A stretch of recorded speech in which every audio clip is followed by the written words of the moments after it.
Hi everyone, I just wanted to do a short video on one of the tools of OCD recovery that I've experienced and used, and that is very, very important to OCD recovery for anybody, and that is disputing thoughts and disputing irrational beliefs. Um, as we know, OCD is based on fear, and if there is no fear, then OCD isn't really present. But what people don't always realise is that fear isn't just a fact. Fear is often based on our belief system and our rational beliefs a lot of the time. So a big part of OCD recovery for people and for me personally is to dispute these thoughts and to challenge these thoughts and beliefs, and try and shift them by thinking more rationally. Um, and when we do think more rationally, there tends to be less OCD and less that can affect us really. So it's really key. Difficulty is, I suppose, is that we're all programmed very differently in our own unique way, and we're all kind of the way we look at things and the way we think is effectively programmed in a certain way, and often over many years. So when I began sort of working on my OCD recovery, I had 30 odd years of thinking in a certain way and having beliefs about certain things in a certain way. So it took time to sort of change that really. Not necessarily change who you are. I'm the same person as I always was, but you kind of change the way you look at certain things and become more rational. So it's important to remember that, you know, for for a lot of people, well, for everybody really, the way we think about life and the way we think about things is based on so many different factors. The way we brought up, our genetics and DNA, the how we're brought up by our parents, people that we spend time with, things that we experience and see, all of those different factors contribute to the way we look at life and the way we look at certain scenarios. And often it's not always in a healthy, rational way. So it's really important to recognize that and to understand that you sometimes need to work on that, particularly with people suffering from OCD. Um, that topic is something that's covered in a lot of detail in the first book on the reading list, which is a book called How to Stubbornly Refuse to Make Yourself Miserable About Anything by Albert Ellis.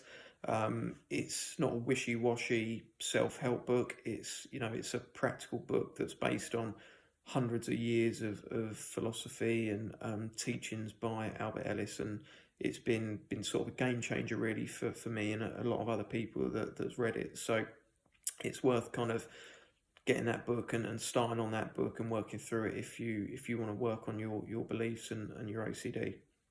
So for example, with me, my a lot of my OCD was based around health OCD. So someone in my close family sadly suffered with early onset Alzheimer's, and that's something that I saw firsthand from a very very early age, some sort of 5 years old up to 15 years old. So I saw it firsthand, and it was something that when I got to a certain age consumed me. I was convinced that I was going to suffer the same fate. I was worried about, you know, all of the different aspects of that. Having that type of illness, maybe having to be cared for, not being able to support my future family, um, effectively losing my life earlier than I wanted really.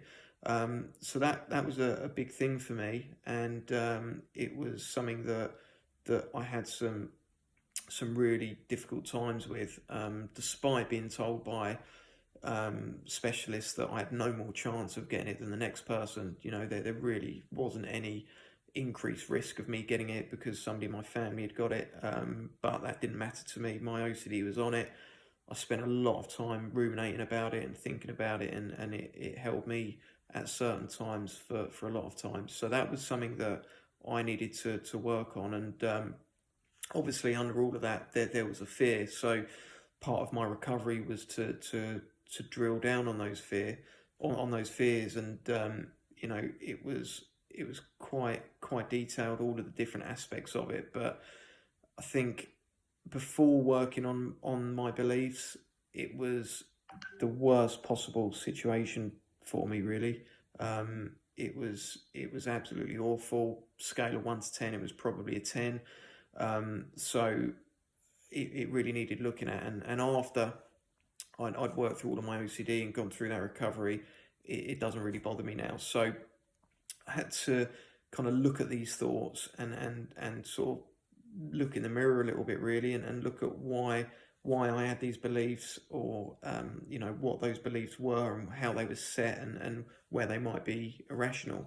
Um, Lots of different ways of doing it. Not all, you don't have to do them all at the same time, and there's just lots of different angles to do it. So with me, part of it was to spend time sitting down and writing down maybe why that situation would be so awful, and going into a bit of detail about it.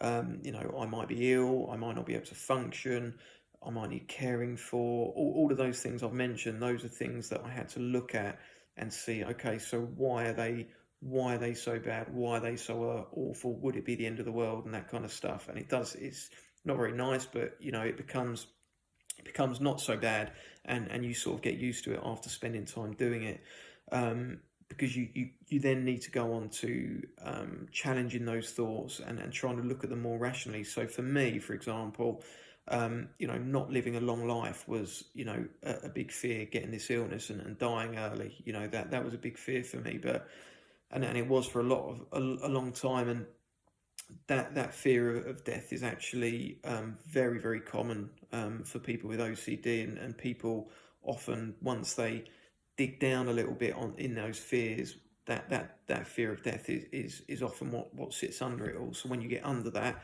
it kind of clears the deck. So it's really helpful to do. So yeah, again, going back to me, for example, that was my fear. And you know spending time looking at it, the more rational way of looking at it was that no, it wouldn't be great. I would strongly would not want that to be the case, and I'd much prefer to live a long and happy and healthy life to an old age. But why do I necessarily deserve that? Why is it a must? I can strongly want it and prefer it, but it doesn't mean that I must sort of have that. If I was born maybe 40 or 50 years earlier than I was, for example, I could have been one of the poor guys in this country at 18, 19 that got sent off to war and never came back at that age. So I'm already lucky where I am at this age, at 37. Um, there are people all over the world that would have loved to live to the age that I'm at now. There are young children that don't have the chance to live to the age that I am now.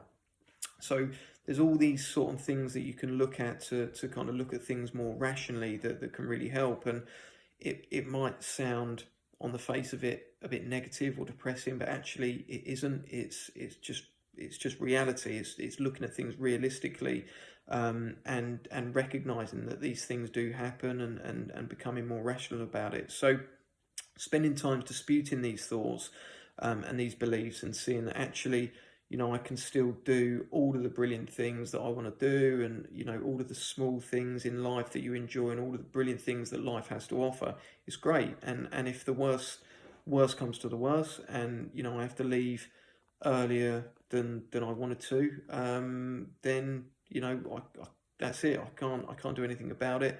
I'm going to the same place as everybody else. It's just might be a different time, or a little bit earlier than I'd hopefully planned. So, so yeah, it's really important to look at your beliefs and break them down and dispute them, and kind of question them and challenge them, and look at what they mean, and why these beliefs that you hold might be fueling that fear and fueling that OCD. And there's lots of ways of doing that. And one of the other ways is the books. So I spent a lot of time reading the books, and challenging the thoughts that they're showing me how to do that. A lot of the thoughts that we have are kind of set in stone, but more and more reading that I did, and the more kind of education around it, the more flexible I would become on it. And what I originally feared in life, kind of most, maybe getting that illness or dying early or whatever it is, becomes less scary. And although, as I said, although I don't want to go that way, I can accept it, and I can accept that it happens in life. So once that acceptance is really felt, the OCD sort of subsided. Wasn't consumed by it, wasn't overly worried about it. Doesn't really bother me at all. So yeah, that's another way of doing it. It's disputing those thoughts. It's looking at them and breaking them down. It's reading the books. ERP can also be really helpful with challenging thoughts. For example, I would maybe spend time looking at certain videos on YouTube that that covered this topic, i.e., people that might be ill or might be kind of facing death, things like that. And again, it is just looking at things in reality and realizing that it happens and there's nothing really to be scared of. So that's part of it as well. And it just kind of, those ERP exercises just help you become more habituated to it and less fearful of it. You're not pushing it away. You're just realizing that yes, this is reality, and that's the way life goes sometimes. So that's another area that can help. So really, our reactions and feelings towards the thoughts that are coming in are what causes our sort of anxious feelings, I suppose.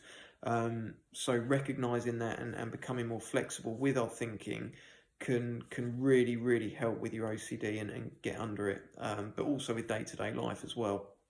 But we can only become more flexible by doing these things and changing the way we have these beliefs and becoming more rational, which means breaking them down and looking at the worst case scenario, and often seeing that worst case scenario often isn't that bad.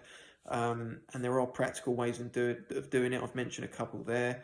There's other ways of doing it, but effectively it's about looking at these thoughts, seeing where you're being rigid, seeing where they're set in stone, and trying to look at them slightly different and working through them. So yeah, lots of ways of doing it, and I think obviously you can educate yourself on this. You can tell yourself how to look at things more logically or more rationally, but it doesn't happen immediately. It takes time to really feel it, and it takes time for it to properly shift. So I think anybody that's starting out on looking at this stuff and starting out on these tools, I think cut yourself some slack.